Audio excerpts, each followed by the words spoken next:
Mi nombre es Álvaro González y esto es Sendero a la Nada.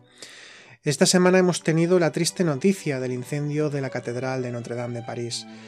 Curiosamente, o no tan curiosamente, también desgraciadamente ha acontecido otro incendio en Jerusalén, en la tercera mezquita más importante para el Islam, como es la mezquita de Al-Aqsa. También se ha incendiado su techo. Las razones son evidentemente diferentes, pero sea curioso o no sea curioso, quizás sea objeto de reflexión el ver que dos lugares tan importantes como estos edificios sagrados, hablando siempre de lo sagrado, de lo espiritual, dos lugares de este tipo, como ahora veremos las catedrales o los lugares, los templos sagrados como lugares de conexión con lo divino, han prendido fuego y puede haber muchas interpretaciones. Esto ya queda para cada persona. Respecto a la Catedral de Notre Dame, esta catedral cuenta con más de 8 siglos de antigüedad y no es solamente un monumento o un símbolo de la nación francesa o una construcción realizada por mandato de la Iglesia en la Edad Media.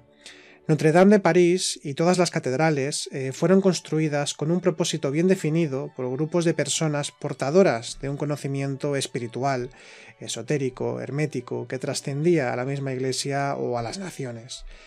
Me refiero a los gremios de constructores medievales, los maestros constructores de la Edad Media, que fueron aquellos grupos de canteros que en apenas 200 años levantaron por toda Europa estos bellos y maravillosos templos sagrados.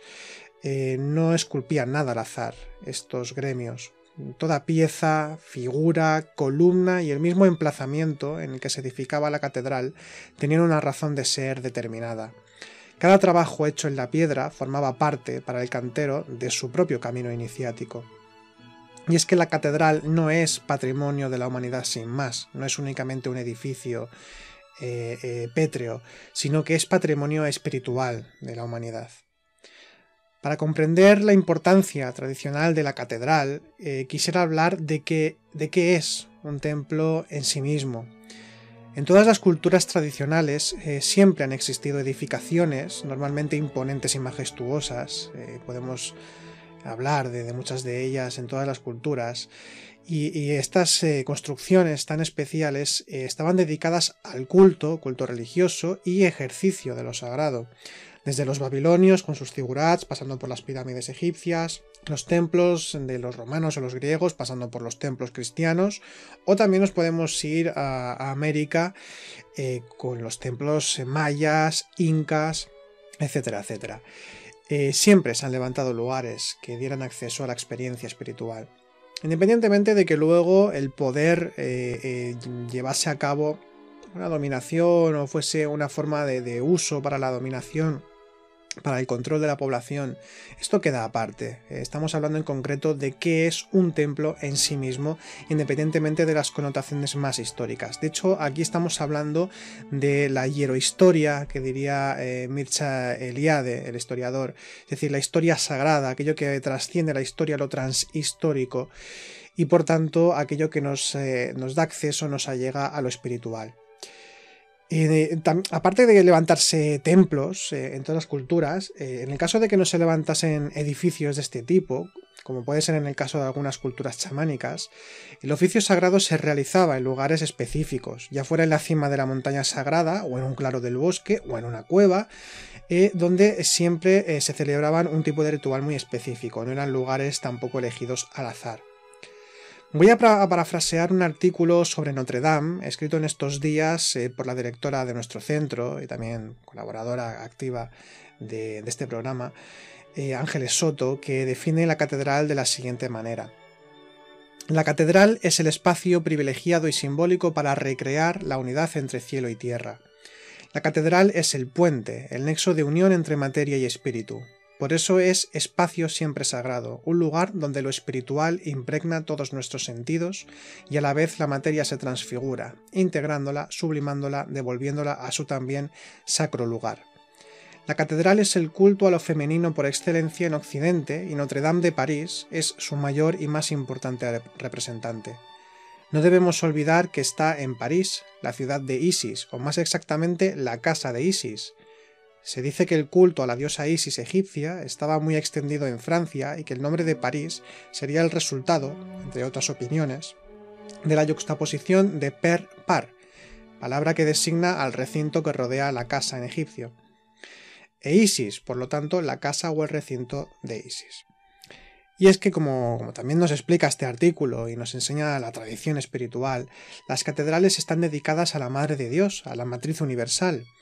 La catedral, generalmente construida encima de recintos sagrados previos, donde había pues en los cultos megalíticos, por ejemplo, o los celtas, o también sobre antiguos templos romanos o griegos.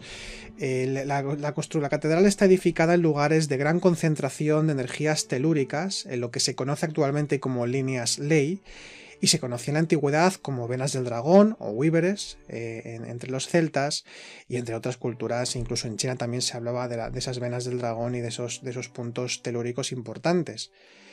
Y la catedral, siempre apuntando hacia lo alto, es la fusión de las energías telúricas y celestes o cósmicas. Sus constructores, y como ya he comentado antes, los predecesores, aquellas culturas que también tenían este conocimiento y esta sensibilidad, tenían tal hecho muy en cuenta a la hora de elegir los lugares donde ejercer el oficio de lo sagrado. Y si a esto le sumamos, en el caso de las catedrales, la bella factura de sus columnas, torres, arbotantes, naves y toda su escultura repleta de simbolismo y belleza repartida por todo el edificio sacro, nos encontramos ante un hogar de la experiencia interior. ¿Y con qué finalidad? Los constructores originales, auspiciados por los caballeros de la Orden del Temple en multitud de ocasiones, dejaron su huella espiritual por toda Europa. ¿Con qué finalidad? Las razones podrán ser muchas y de ello se habla y se escribe mucho.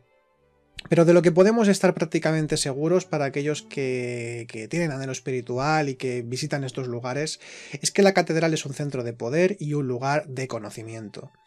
Centro de poder porque, como ya hemos comentado, es el lugar de confluencia entre lo celeste y lo telúrico, lo que se convierte en alimento espiritual para quien se encuentre dentro del lugar sagrado, y también procura un alimento espiritual en el sentido de que es un lugar en el que la piedra habla. Las formas geométricas de la catedral, el uso de los puntos cardinales, el uso del número y del símbolo y, en definitiva, la práctica minuciosa del cantero, que es puramente espiritual, convierten a la catedral en centro espiritual con todas las letras. Por eso lo ocurrido en Notre Dame o en la mezquita de Al-Aqsa, como estábamos comentando, y en otras iglesias, porque también se tiene noticia en el caso de Francia de que las semanas anteriores también ha habido diferentes incidentes en algunas otras iglesias. Esto es una mala noticia para las personas que tienen anhelo espiritual, porque estos lugares que potencian nuestra experiencia interior, más allá de las religiones, de las políticas, de la historia, estos lugares que potencian nuestra experiencia interior corren o han corrido el riesgo de desaparecer o de salir gravemente perjudicadas. Por lo menos por lo que hemos sabido, sí que ha habido pérdidas, pero no tantas como a priori se pensaban. Bien, pues cuando se conoce mínimamente el propósito de los maestros canteros y nos sumergimos en el conocimiento que siempre está presente en lo que conocemos como tradición primordial o filosofía perenne, o el arte magno, tal y como los alquimistas hablan del trabajo para alcanzar la gran obra, la interrelación que se crea con la catedral es íntima, de recogimiento y silencio interior, que es el estado en el que se puede escuchar realmente lo escondido.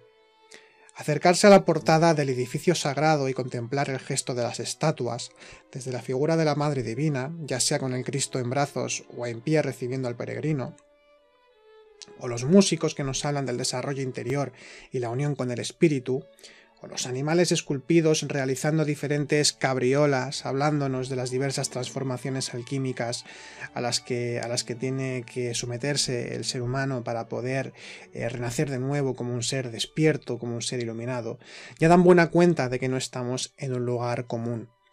Y una vez entramos desde el oeste, normalmente, desde donde se pone el sol, nuestras tinieblas interiores, que han de ser iluminadas, miramos hacia la luz, hacia el este, por donde nace el sol, portador de la vida, el conocimiento y el amor divinos. Es el anuncio de la llegada del Cristo, entendiendo aquí Cristo no como el personaje o el maestro a nivel histórico, sino como la sustancia universal, aquello a lo que todos podemos conectarnos, a todo lo que nosotros podemos acceder cuando se habla de las realidades espirituales y del camino iniciático. Decir un Cristo es lo mismo que decir un Buda, o un cristificado y un iluminado, un despierto como puede ser el Buda. Serían sinónimos en este sentido. Por tanto, no habría un Cristo histórico, sino que podría haber muchos Cristos en todos los lugares. Es una forma de entenderlo. Pues como estábamos comentando, cuando se entra a la catedral desde el oeste, desde esas tinieblas interiores que son a las que nosotros tenemos que mirar y trabajar, precisamente miramos hacia la luz del este para que pueda iluminarnos, que es el anuncio de esa llegada del Cristo, de esa sustancia crística, cósmica, cuyo corazón está en el altar, se representa en el altar, al que estamos mirando desde la tiniebla. Cuando entramos contemplamos la majestuosidad de las naves, de los bosques de columnas que recogen las energías telúricas y cósmicas espiritualizando el lugar, los vitrales por los que la luz pasa, en donde encontraremos todo tipo de mensajes ocultos, el silencio que impregna el lugar y nos eleva, que invita a la meditación, al recogimiento, al encuentro con lo divino. Es en ese momento en el que nos damos cuenta de que el edificio sagrado es para todos los seres humanos sin distinción.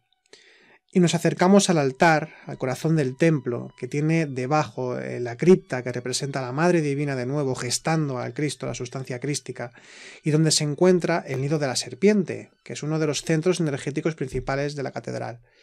Y miramos si tenemos la suerte de no encontrarnos con un retablo que rompe con la armonía del lugar en demasiadas ocasiones, nos vamos a encontrar un espléndido rosetón que simboliza la estrella de Belén, la estrella que guía a los peregrinos espirituales en su camino de regreso a la unidad.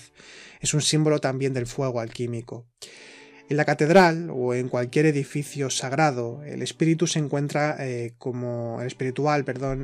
encuentra como en casa, acogido por la cálida fuerza de ese lugar sagrado y de la sabiduría impregnada en cada resquicio esculpido. También nos recuerda la necesidad de esculpir nuestro templo interior para convertirnos, igual que la catedral que nos acoge, en vehículos de lo divino en la tierra. Sencillamente quería hacer esta reflexión a propósito de lo acontecido en Notre Dame para recordar que estos lugares, más allá de las connotaciones religiosas, de las connotaciones históricas y políticas de las épocas, estos lugares son centros de poder, lugares donde nos podemos alimentar espiritualmente de múltiples formas. Y bueno, pues era lo que quería comentar a título personal.